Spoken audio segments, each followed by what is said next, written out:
너희의 하나님이 이르시되 너희는 위로하라 내 백성을 위로하라. 너희는 예루살렘의 마음에 닿도록 말하며 그것에게 외치라. 그 노역의 때가 끝났고 그 죄악이 사함을 받았느니라. 그의 모든 죄로 말미암아 여호와의 손에서 벌을 배나 받았느니라 할지니라 하시니라. 외치는 자의 소리여 이르되 너희는 광야에서 여호와의 길을 예비하라. 사막에서 우리 하나님의 대로를 평탄하게 하라. 골짜기마다 도두어지며 산마다 언덕마다 낮아지며 고르지 아니한 곳이 평탄하게 되며 험한 곳이 평지가 될 것이요 여호와의 영광이 나타나고 모든 육체가 그것을 함께 보리라. 이는 여호와의 입이 말씀하셨느니라. 말하는 자의 소리여 이르되 외치라. 대답하되 내가 무엇이라 외치리까 하니 이르되 모든 육체는 풀이요 그의 모든 아름다움은 들의 꽃과 같으니 풀은 마르고 꽃이 시들면 여호와의 기운이 그 위에 불미라. 이 백성은 실로 풀이로다. 풀은 마르고 꽃은 시드나 우리 하나님의 말씀은 영원히 서리라 하라. 아름다운 소식을 시온에 전하는 자여 너는 높은 산에 오르라. 아름다운 소식을 예루살렘에 전하는 자여 너는 힘써 소리를 높이라. 두려워하지 말고 소리를 높여 유다의 성읍들에게 이르기를 너희의 하나님을 보라 하라. 보라 주 여호와께서 장차 강한 자로 임하실 것이요 친히 그의 팔로 다스리실 것이라. 보라 상급이 그에게 있고 보응이 그의 앞에 있으며 그는 목자같이 양떼를 먹이시며 어린 양을 그 팔로 모아 품에 안으시며 젖먹이는 암컷들을 온순히 인도하시리로다. 아멘. 오늘부터 3주에 걸쳐서 오늘 본문 이사야서 40장 말씀을 함께 나누려고 하는데요. 특별히 이 12월에 이 말씀을 나누고자 하는 이유는 다른 것이 아닙니다. 바로 이 12월에 성탄절이 있기 때문입니다. 우리는 크리스마스 시즌이 되면은 이 크리스마스라고 하는 이 단어에서 정작 제일 중요한 크라이스트, 그리스도라는 단어가 있다는 사실을 망각할 때가 있죠.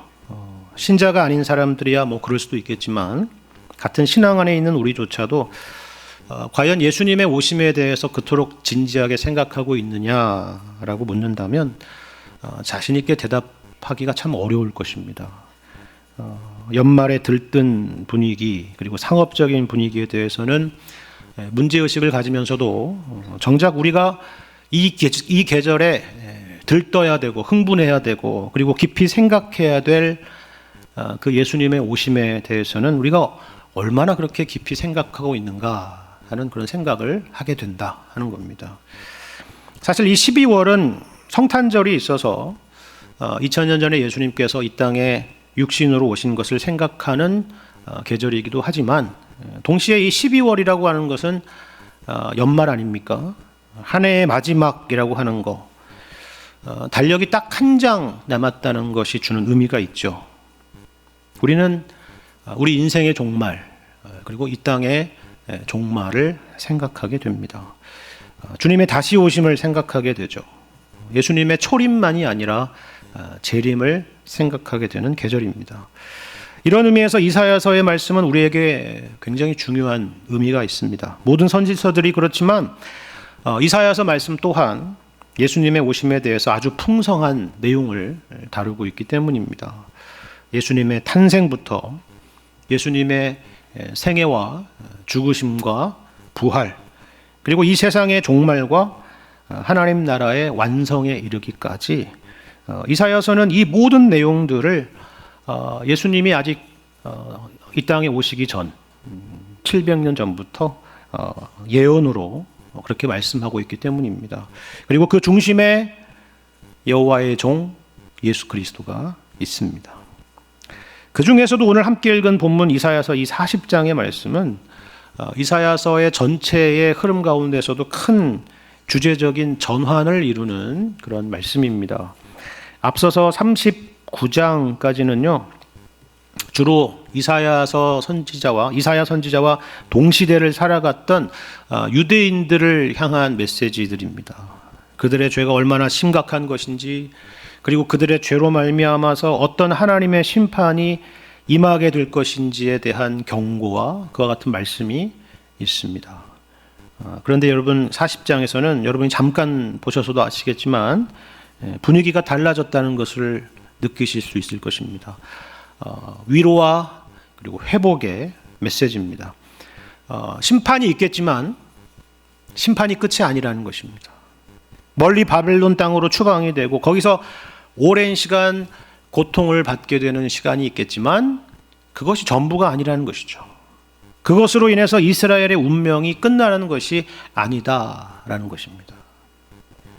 그런데 여기 이 40장부터는 또 특이한 것이 다만 당시에 유대 백성들을 향한 메시지만을 담고 있는 것은 아니라는 것입니다.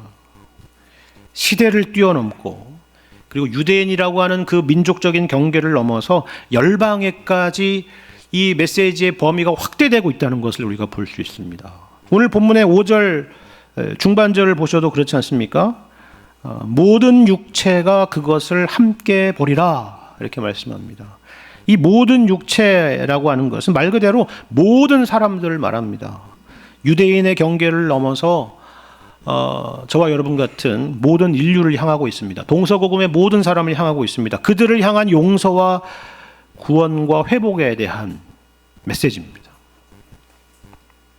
이건 어떤 의미일까요? 그리고 어떻게 이런 일이 일어날 수 있을까요? 우리가 이사야서 말씀을 통해서 확인하는 중요한 한 가지 사실은 하나님의 이와 같은 용서와 그리고 이스라엘의 회복이라고 하는 것이 이스라엘의 어떠함 때문이 아니다라는 사실입니다. 이거는 본질적으로도 그렇고 실제적으로도 그렇습니다. 이게 무슨 말이냐면 이런 거예요. 여러분 1절과 2절을 한번 다시 보십시오. 이렇게 말씀합니다. 너희의 하나님이 이르시되 너희는 위로하라 내 백성을 위로하라. 너희는 예루살렘의 마음에 닿도록 말하며 그것에게 외치라. 그 노역의 때가 끝났고 그 죄악이 사함을 받았느니라. 그의 모든 죄로 말미암아 여호와의 손에서 벌을 배나 받았느니라 할지니라 하시니라 라는 말씀이죠. 여기 하나님의 위로가 있습니다. 용서가 있죠. 이제 하나님의 심판이 끝났다. 그 노역의 때가 끝났다라고 선포하라는 것입니다. 그런데 그 근거가 어디 있습니까? 하나님께서 그들의 죄를 용서하실 수 있는 그 근거가 과연 어디에 있느냐 하는 거죠. 우리가 성경에서 말하는 죄에 대해서 알아야 될 중요한 사실 한 가지가 있다면 바로 이것입니다. 하나님께 대하여 범죄한 것은 제외하더라도 우리가 사람에게 범한 죄조차도 다만 사람에 대한 것이 아니라 결국 모든 범죄는 궁극적으로 하나님께 대한 것이다 라는 사실입니다. 만일에 사람에 대한 것이라면 법에 명시된 대로 형벌을 받으면 됩니다. 그것이 모든 것을 해소한다라는 그런 의미라기보다는 그것이 일종의 오늘날로 하자면 사회적인 합의죠. 그렇게 법이 되어 있기 때문입니다. 우리가 흔히 죄형 법정주의다 하는 그 내용 안에 담겨 있는 의미입니다. 하지만 하나님에 대한 범죄라면 어떨까요? 일반 형법처럼 뭐 벌금 얼마, 징역 얼마 이런 식으로 해결될 수 있느냐 하는 것입니다. 여러분 시편 51편의 말씀을 보시면 다윗이 밧세바를 범한 이후에 기록한 시편이 기록되어 있는데요. 여기에는 죄에 대한 깊은 이해가 담겨 있습니다. 특별히 이 말씀 가운데 이런 고백이 있어요. 좀 특이한 표현입니다. 한번 보시겠습니까? 시편 51편 1절 이하의 말씀입니다. 하나님이여 주의 인자를 따라 내게 은혜를 베푸시며 주의 많은 긍휼을 따라 내 죄악을 지워주소서.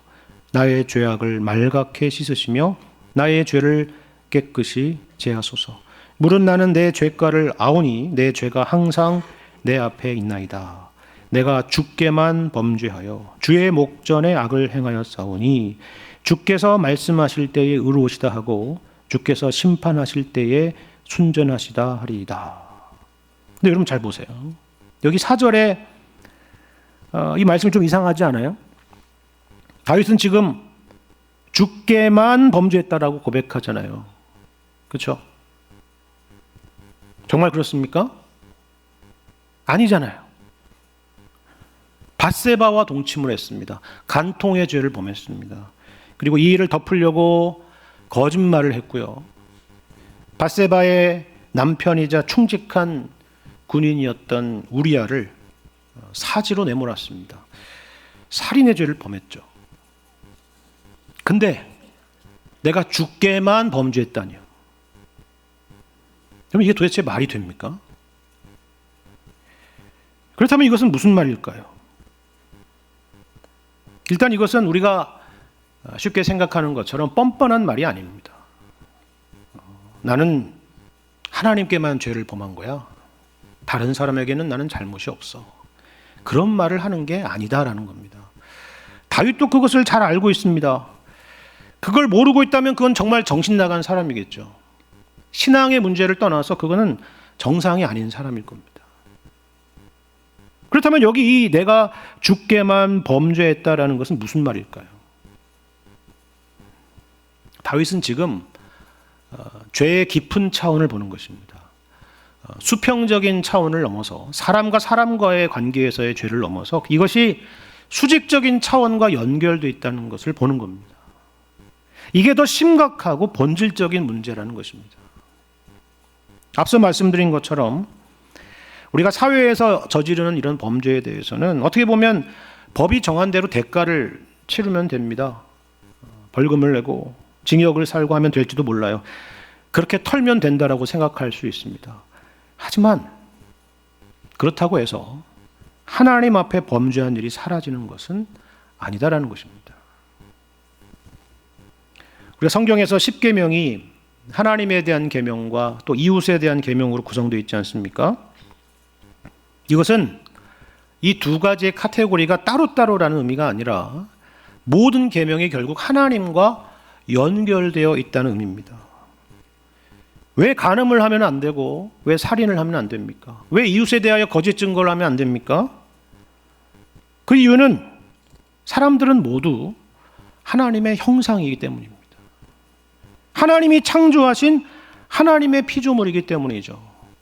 그들의 소유는 하나님이시기 때문입니다. 그렇기 때문에 다윗처럼 심지어 한 나라의 군주라고 할지라도 감히 함부로 할 수 없다는 것입니다. 그래서 다윗이 뭐라 그래요? 내가 주께만 범죄하여 주의 목전에 악을 행했다라는 겁니다. 그렇다면 이 죄는 어떻게 해결할 수 있을까요? 벌금을 내면 됩니까? 징역을 살면 되나요? 아니면 심지어 죽음으로 갚으면 되겠습니까? 아니요. 그 어느 것으로도 갚을 수 없고 그 어떤 것으로도 해결할 수가 없습니다. 우리는 그 누구도 그리고 그 어떤 행동도 거룩하신 하나님의 의의 조건과 기준에 부합되는 사람은 없다라는 것입니다. 그래서 여기 여러분 시편 51편 이 1절을 다시 보시면 뭐라고 해요? 다윗 자신의 죄가 해결될 수 있는 유일한 방법은 어디에 있다라고 고백합니까? 하나님이여 주의 인자를 따라 내게 은혜를 베푸시며 주의 많은 긍휼을 따라 내 죄악을 지워주소서라는 겁니다. 무슨 말입니까? 나에게는 답이 없습니다. 그 얘기입니다.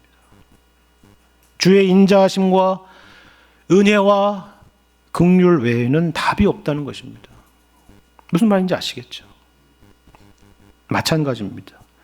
우리가 이스라엘 역사를 보면 아시다시피 남유다는 하나님께 범죄하여서 기원전 586년에 바벨론에 의해서 패망하고 그들은 포로로 끌려가서 바벨론에서 70년의 시간을 보내게 됩니다. 이런 역사를 아니까 그래서 어떤 사람은 오늘 본문 이사야서 40장 2절에 그 노역의 때가 끝났다라는 표현이 있잖아요. 그죠? 그래서 이렇게 생각하는 거예요. 나라가 망하고 70년 포로 생활을 했던 것이 그거 아니겠느냐? 이게 바로 그 노역의 때가 끝난 것이고 그래서 죄가 사함을 받은 것이 아니겠느냐? 그런 생각을 합니다. 정말 그렇습니까? 정말 그걸로 해결될 수 있는 일이라고 생각하세요? 70년의 포로 생활이면 하나님을 거역한 죄가 해결되는 것입니까? 아니겠죠. 그럴 수가 없을 것입니다. 그렇다면 여기 이 1절의 이 위로의 메시지는 과연 어디에 근거한 것일까요? 어제까지 그토록 진노하시던 하나님께서 어떻게 오늘은 그들을 위로하라고, 내 백성을 위로하라고 그렇게 말씀하실 수가 있느냐 하는 것입니다. 하나님은 기분에 따라서 심판도 내리시고 또 구원도 하시고 위로도 하시는 그런 분이십니까? 만일에 하나님께서 그런 하나님이시라면 우리는 하나님을 더 이상 믿을 수 없을 것입니다. 왜 그렇습니까? 그렇게 조석 변개하시는 하나님이시라고 한다면은 반대로 오늘 받은 용서가 내일은 다시 진노로도 바뀔 수 있기 때문입니다. 하지만 하나님은 언제나 신실하신 하나님이십니다. 그분은 변함도 없으시고 심지어는 회전하는 그림자도 없으시다. 야고보서의 말씀입니다. 그렇다면 그 신실하심, 그 변함 없으심이 어디에 있습니까? 여러분 오늘 1절 말씀을 잘 보십시오. 하나님이 어떤 하나님이시라는 것입니까? 너희의 하나님입니다. 그렇죠. 그리고 누구를 위로하라고 하죠? 그냥 백성이 아니라 내 백성을 위로하라고 합니다. 성경에서 Your God, 너희의 하나님이라고 하는 의미는요, 언약적인 하나님이라는 의미입니다. 너희는 내 백성이다. 내가 너희를 버리지 않을 것이다. 너희는 행여나 나를 잊어도 나는 너희를 결코 잊지 않을 것이다. 그런 의미입니다. 그렇다면 이러한 언약의 하나님께서 우리를 위해서 행하신 일이 무엇입니까? 다시 본래의 질문으로 돌아가서 오늘 본문의 이 위로의 메시지의 근거는 과연 무엇이냐 하는 것입니다. 여러분 여기 2절 하반절 말씀을 한번 주목해 보시겠습니까? 이렇게 말씀하죠. 그의 모든 죄로 말미암아 여호와의 손에서 벌을 배나 받았느니라. 이게 위로의 근거입니다. 근데 이 표현이 흥미롭지 않습니까? 여호와의 손에서 벌을 배나 받았느니라 라는 겁니다. 심판의 주체는 분명히 여호와의 손입니다. 그렇죠? 그렇다면 그 벌을 받은 대상은 누구일까요? 누가 하나님의 손에서 벌을 2배나 받을 수 있을까요? 이스라엘 백성입니까? 그럴 수 없다는 것을 앞서서 방금 확인했죠? 70년의 바벨론의 포로 생활이 거룩하신 하나님의 사면 조건에 해당하는 그것일 수는 없는 것입니다. 그렇다면 누구입니까? 여기 이 배나 받았다라는 것의 그 의미에 열쇠가 있습니다. 본래 여기 이 2배라고 하는 이 단어는요, 반으로 접다라는 문자적인 의미가 있습니다. 반으로 접다. 여러분 반으로 접으면 양쪽이 똑같지 않습니까? 그렇죠? 그러니까 동등하다, 정확히 대응된다, 그런 의미를 갖고 있죠. 그러니까 죄와 그 죄에 상응하는 대가 사이에 정확한 대응 관계가 성립된다. 죄의 문제가 정확히 해결된다. 대가를 정확히 치렀다. 그런 의미를 담고 있는 겁니다. 또한 여기 이 2배라고 하는 의미는요, 1배도 아니고 2배이기 때문에 우리의 이해를 뛰어넘는, 우리의 이성적인 이해를 뛰어넘는, 우리가 감히 상상할 수도 없는 그런 방식으로서의 죄 문제의 해결이라고 하는 의미를 뜻할 수도 있습니다.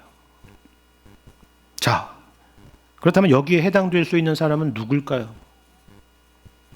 그 누가 하나님의 진노의 형벌을 정확히 받을 수 있고, 또 그 누가 우리가 감히 상상할 수조차도 없는 그 놀라운 방법으로 우리의 죄의 문제를 해결하셨느냐 하는 것입니다. 누구입니까? 그렇죠. 예수 그리스도이십니다. 지극히 높은 곳에 영광 가운데 계신 하나님의 아들 예수 그리스도께서 우리를 죄에서 구원하시기 위해서 우리와 같은 연약한 인간의 몸으로 가장 비천한 베들레헴 마구간의 마리아의 몸에서 나셨습니다. 우리와 같이 자라시고요, 우리와 같이 사셨습니다. 아니, 친히 우리가 되셨습니다. 그리고 우리의 모든 죄를 짊어지시고 십자가에서 하나님의 형벌을 다 받으셨습니다. 그때 예수님께서 십자가에서 마지막으로 하셨던 말씀 기억하십니까? 뭐죠? 다 이루었다라는 것입니다. 무슨 말입니까? 오늘 2절 말씀과 같은 거죠. 우리의 모든 죄로 말미암아 여호와의 손에서 벌을 배나 받았느니라. 정확한 속죄요. 우리가 아무리 생각해도 도무지 이해할 수 없는 놀라운 속죄입니다. 그리고 부활하셨습니다. 부활하셨다는 게 무슨 말입니까? 하나님께서 우리의 죄를 대속하신 이 모든 예수님의 대속의 사역을 받으셨다는 것입니다. 인정하셨다는 것입니다. 하나님의 의의 기준에 만족되었다라는 확증입니다. 십자가에서 우리의 죄의 문제가 다 해결되었다는 의미죠. 그래서 오늘 여기 말씀에 하나님의 위로가 있습니다. 이건 그저 감정적인 위로가 아닙니다. 괜찮아, 잘 될 거야, 어떻게 되겠지, 그런 이야기가 아니에요. 진짜 위로입니다. 객관적인 위로입니다. 확실한 근거가 있는 위로죠. 그래서 하나님께서 너희는 위로하라, 내 백성을 위로하라, 그렇게 말씀하시는 것입니다. 물론 이 이사야서 말씀이 기록된 시기는 예수님이 오시기 700여 년 전입니다. 아직 한참이나 멀리 있는 이야기잖아요. 그죠? 아직 현실에 있지 않은 예언입니다. 하지만 이 성경 말씀이 놀라운 것은 성경은 언제나 시대에 매이지 않는다라는 사실입니다. 여기 이사야의 시대처럼 그것을 저 멀리 내다보는 사람이나 오늘 우리처럼 그것을 뒤돌아보는 사람이나 일반이라는 것입니다. 그 누구라도 믿음으로 이 말씀을 받아들이고 기억하고 바라보며 소망하는 사람들은 이 말씀이 그의 것이 된다라는 놀라운 사실입니다. 여러분, 이것을 보여주는 인물이 있어요. 신약에 있습니다. 누가복음에 있습니다. 누가복음 2장을 말씀 보면 시므온이라고 하는 사람이 등장을 하는데요. 시므온이 아기 예수님을 만납니다. 그리고 이런 설명이 이어지죠. 누가복음 2장 25절의 말씀입니다. 예루살렘에 시므온이라 하는 사람이 있으니 이 사람은 의롭고 경건하여 이스라엘의 위로를 기다리는 자라. 성령이 그 위에 계시더라. 자, 여러분 이제 아시겠죠? 이 시므온이라고 하는 사람은 분명히 모든 하나님의 말씀을 붙잡고 살았겠지만 특별히 오늘 본문 이사야서 40장 1절의 말씀을 기억하고 있었겠구나라는 걸 여러분 알 수가 있겠죠. 그죠? 여기에 바로 이스라엘의 위로를 기다리는 자라는 설명이 있기 때문입니다. 근데 여기에 이어지는 말씀이 성령이 그 위에 계시더라 라는 설명이에요. 이 말씀은 우리에게 참 많은 것을 말해주고 있지 않습니까?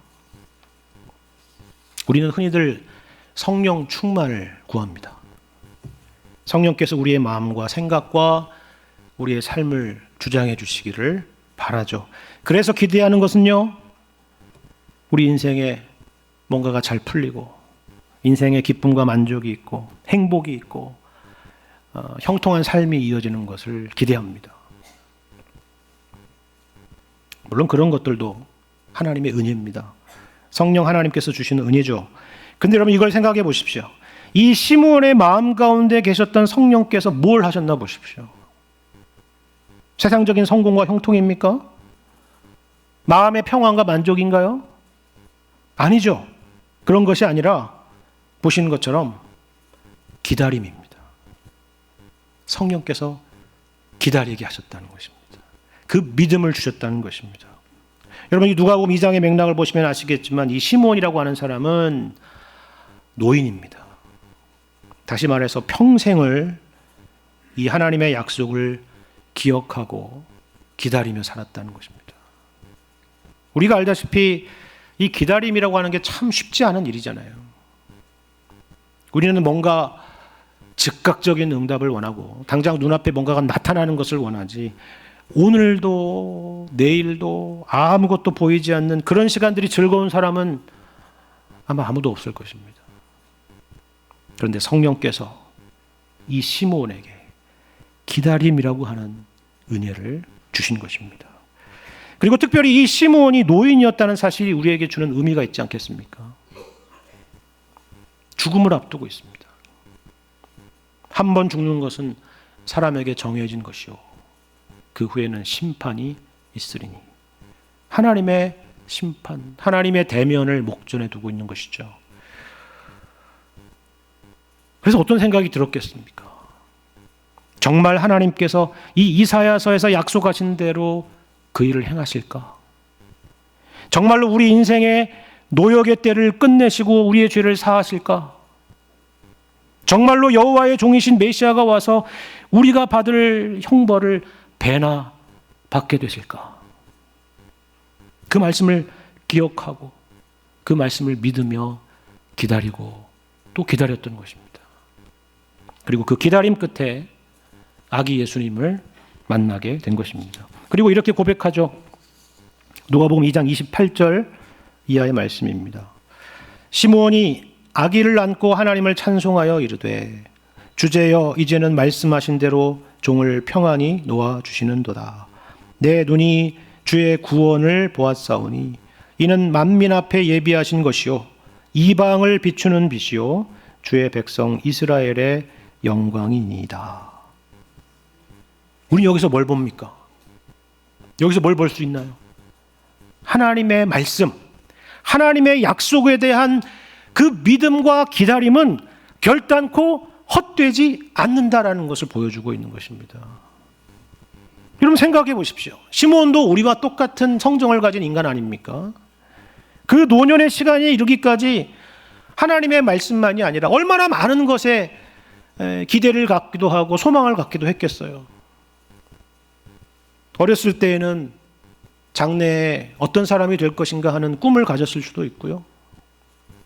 또 나이가 들어서 청년의 때에는 사랑에 대한 환상도 가졌을 겁니다. 그리고 당시의 시대가 시대이니만큼 이 어지러운 시대 가운데에서 이 시대를 구할 수 있을 법한 영웅 같은 인물에 대한 기대도 분명히 있었을 것입니다. 하지만 그것이 궁극적인 답이 될 수 없었다는 것을 알았겠죠. 오늘 본문의 이사야서 말씀도 마찬가지예요. 우리가 40장 말씀을 읽었지만 오늘 본문의 바로 앞장 38장과 39장에는요 히스기야에 대한 말씀이 있습니다. 여러분 히스기야 왕이 누구입니까? 유다의 열왕 가운데 참으로 불꽃처럼 빛났던 왕 아닙니까? 특별히 대제국 아수르의 침공이라고 하는 국가적으로 풍전등화의 위기 가운데서 신앙으로 나라를 지켜냈던 대단한 인물이었죠. 성전을 청결하게 하고 종교개혁을 성공적으로 이끈 인물입니다. 온 유다 백성들을 하나님께로 그 마음을 돌이키는 일에 최선을 다했던 왕입니다. 참으로 히스기야 왕은 여호와의 종이구나 그렇게 생각할 법한 그런 사람이었습니다. 그런데 바로 앞장 이사야 39장에는요 이 노년의 히스기야 왕의 어두운 그림자가 있습니다. 과거에 그 겸손했던 신앙의 모습은 사라지고 교만과 불신의 모습을 보여주죠. 그래서 이사야가 경고합니다. 히스기야 왕이여, 당신의 시대는 아니겠지만 당신의 후대에 앞으로 심판이 임할 것입니다. 바벨론에 의해서 모든 재산들을 다 빼앗길 것이고 당신의 후손들은 사로잡혀가서 바벨론 왕궁의 환관이 될 것입니다. 그렇게 예언을 하죠. 얼마나 충격적인 말씀입니까? 그런데 그때 히스기야 왕의 반응이 뭔지 아십니까? 그 말씀이 그대로 수록되어 있어요. 오늘 본문 바로 앞절 39장 8절 말씀을 보십시오. 이게 히스기야의 대답입니다. 히스기야가 이사야에게 이르되 당신이 이른 바 여호와의 말씀이 좋소이다 하고 또 이르되 내 생전에는 평안과 견고함이 있으리로다. 이런 은혜가 됩니까? 뭐 나의 시대에는 그런 일이 없겠네요. 은혜가 돼요?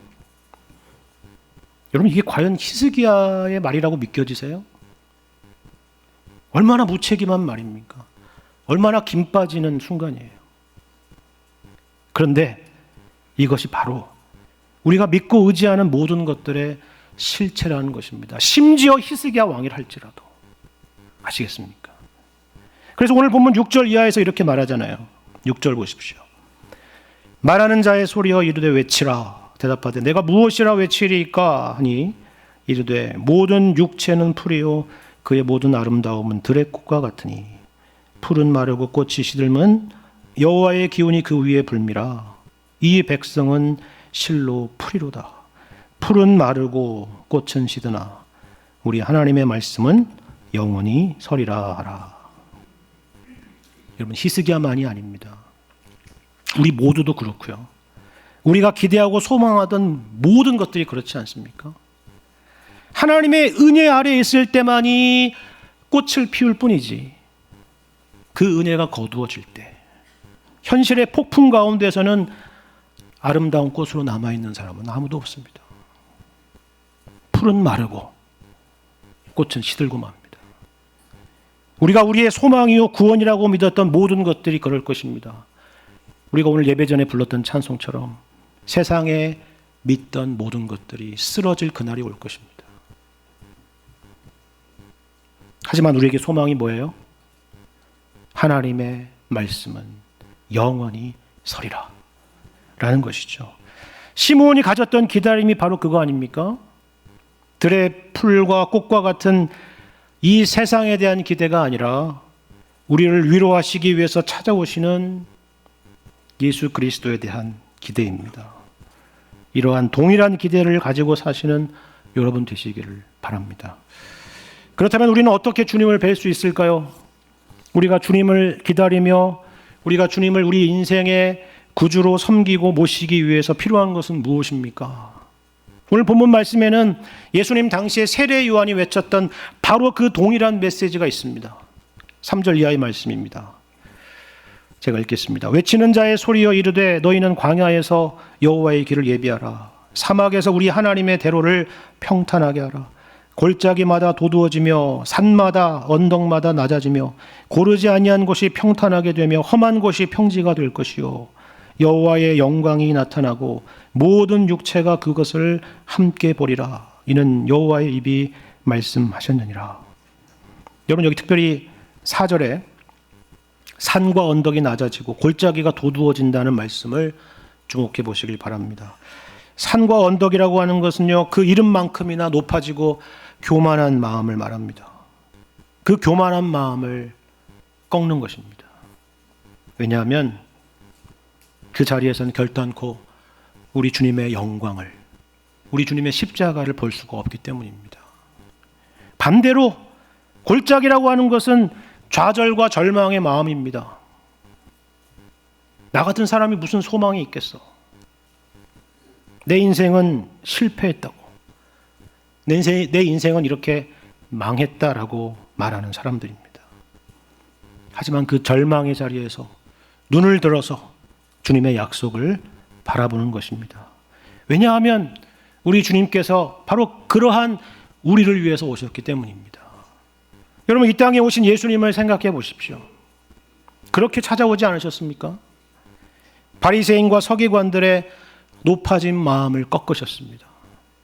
그리고 반대로 세리와 창기와 죄인들의 친구가 되셨죠. 바리새인과 서기관들을 미워하셔서도 아니고 죄인들이 뭔가를 잘했기 때문도 아닙니다. 그들이 예뻐서도 아닙니다. 그들 모두를 불쌍히 여기셨고 그들 모두를 구원하시기를 원하셨기 때문입니다. 그들 모두를 사랑하셨기 때문입니다. 지금 여러분은 어느 자리에 계십니까? 교만의 자리든 아니면 실패와 절망의 자리든 그 자리에 여전히 머물고 있는 것은 내가 여전히 주님이 아니라 내 자신을 바라보고 있기 때문입니다. 내 현실을 바라보고 있기 때문이죠. 하지만 분명히 기억하십시오. 풀은 마르고 꽃은 시듭니다. 풀과 꽃의 한순간의 영화가 우리의 운명이 아니고 시들고 말라버린 우리의 절망스러운 모습 또한 우리의 운명이 아닙니다. 영원히 서 있는 하나님의 말씀, 그 말씀이 육신이 되어서 우리 가운데 찾아오신 독생자 예수 그리스도, 거기에만 우리의 생명이 있고 우리의 구원이 있음을 기억하시기를 바랍니다. 오늘 말씀의 약속대로 2000년 전에 예수님께서 베들레헴 땅에 오신 것처럼 장차 예수님께서 이 세상 끝날에 반드시 다시 오실 것입니다. 이 약속을 믿으시고 우리를 구원하시며 우리에게 생명 주시며 우리를 언제나 인도하시는 우리 주님께만 소망을 두실 수 있는 여러분과 제가 되기를 주님의 이름으로 간절히 축원합니다.